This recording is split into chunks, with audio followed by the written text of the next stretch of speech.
Jamie was hurrying as fast as she could to her boyfriend's last known location. Jeff's last message had been ominous. He was certain he wouldn't come out of it alive. Jamie wasn't going to let that happen. Everything seemed under control at the Glendale Galleria, so she sped her latest hot-wired car toward him. Jeff's car had been flipped over. He was still alive inside, but he was at an awkward angle, thrusting out his samurai sword at the zombies reaching in at him. Jamie cleared a bunch of them on one side by running over them. Jeff's path was clear, so he rolled out. A couple zombies crowded in on him, and he sliced one of them while backing up. Jamie opened up the passenger door, and Jeff jumped in, hopping over a grasping zombie beneath. Jamie yanked the car into high gear and hit the gas, and the tires spun in place. She had gotten them stuck on a pile of zombie bodies she had hit. She tried reversing, then going forward again, but only dug further into the bodies, never reaching the pavement. "Try reverse again," Jeff shouted. "Stop backseat driving," Jamie responded. A crowd of zombies were closing in on Jamie's side of the car. Jeff noticed that the way was clear into a nearby building. "Come with me," he shouted, and they got out of his side of the car. The couple ran for the building and almost made it to the doors when they swung open. A crowd of the undead came pouring out directly toward them. Jamie and Jeff backed up. The others were still crowding in behind them, and still more were moving in from other sides. They saw no choice but to hop up onto the overturned car Jeff had been on. There they stood back to back, prepared to fight to the end in the face of the apocalypse.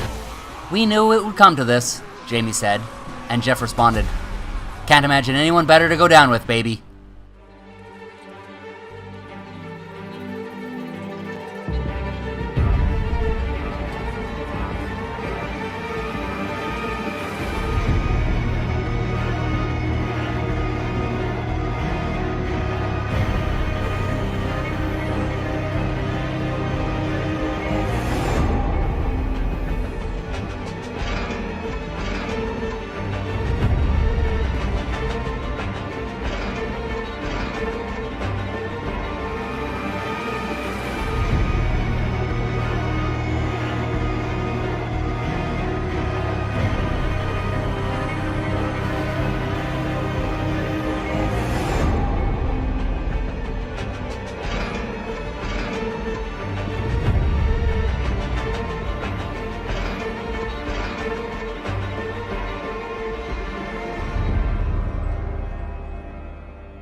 Nasiba, Mason, and Seth Rogen had been left behind to guard the camp. The others had been gone longer than expected. There was not much to be concerned about until they heard rustling in the woods. A steady thumping of feet on the ground was getting closer, almost as though it was in rhythm. Slowly, a throng was emerging from the depths of the woods. They were moving in a strange rhythm, and they were led by a strange-looking man. This one looked alive, though his clothes were in tatters. He was humming and making strange, high-pitched noises. Then they recognized him. It was Michael Jackson! He looked as he had in life, entirely alive. It did not take them long to realize why. His plastic surgeries were still in place.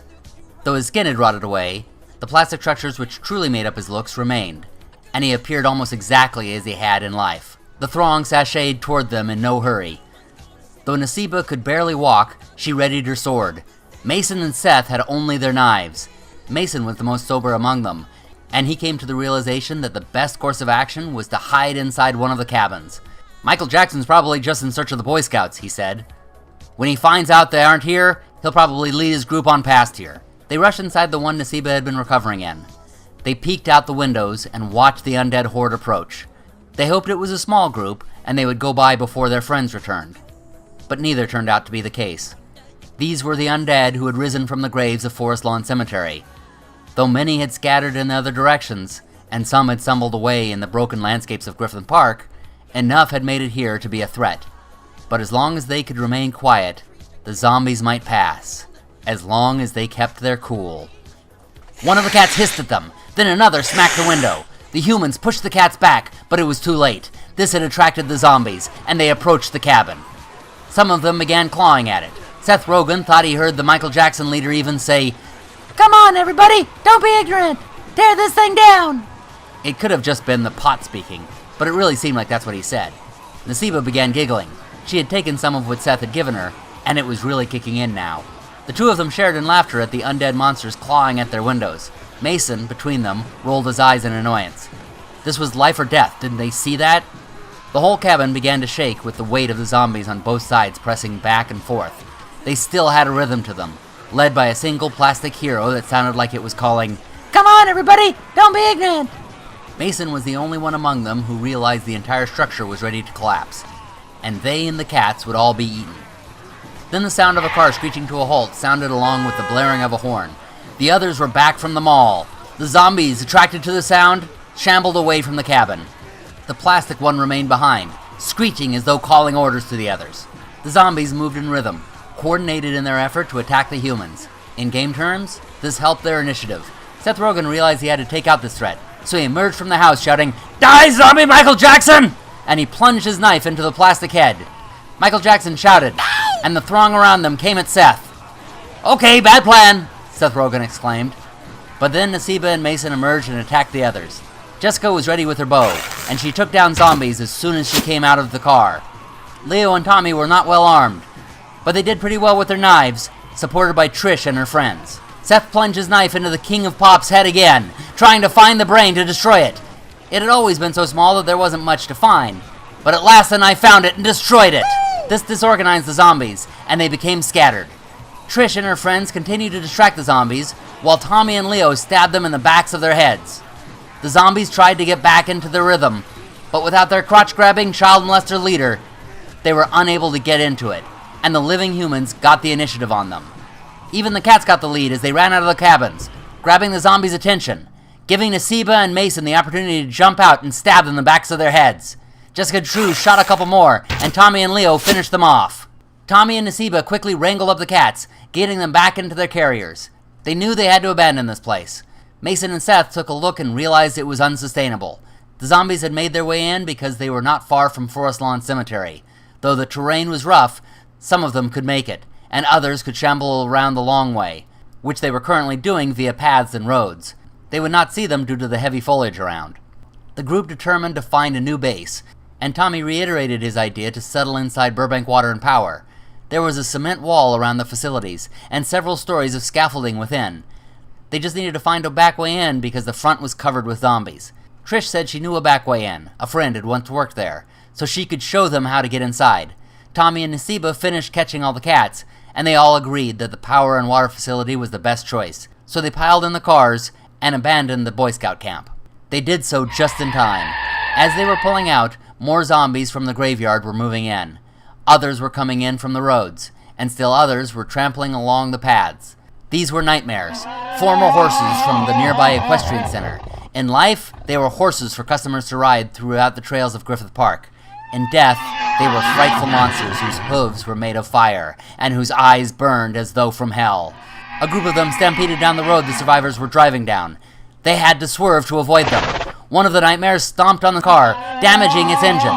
The car slowed, and the nightmares charged after them. Jessica leaned out of her window, firing at the leg of the nightmare on the road. She missed! It got closer, its head ready to ram into the back of the car, trying to flip it. She fired again, hitting its leg and making it stumble into another nightmare near it.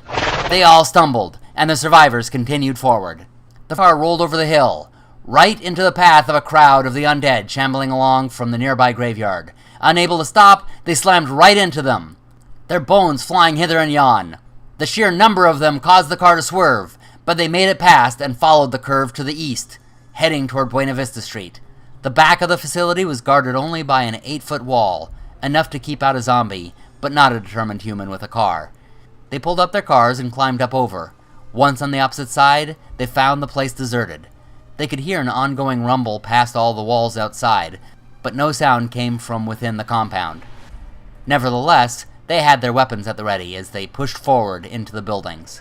There was utter silence for some time while they came upon the skeletons of those killed during the apocalypse. Some had been killed with claw and bite marks, but some had stab wounds to the head.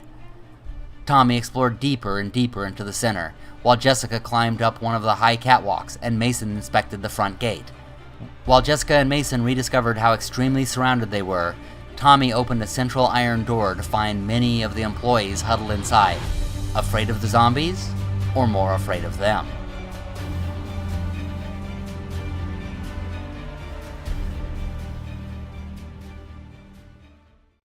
We hope you enjoyed this video.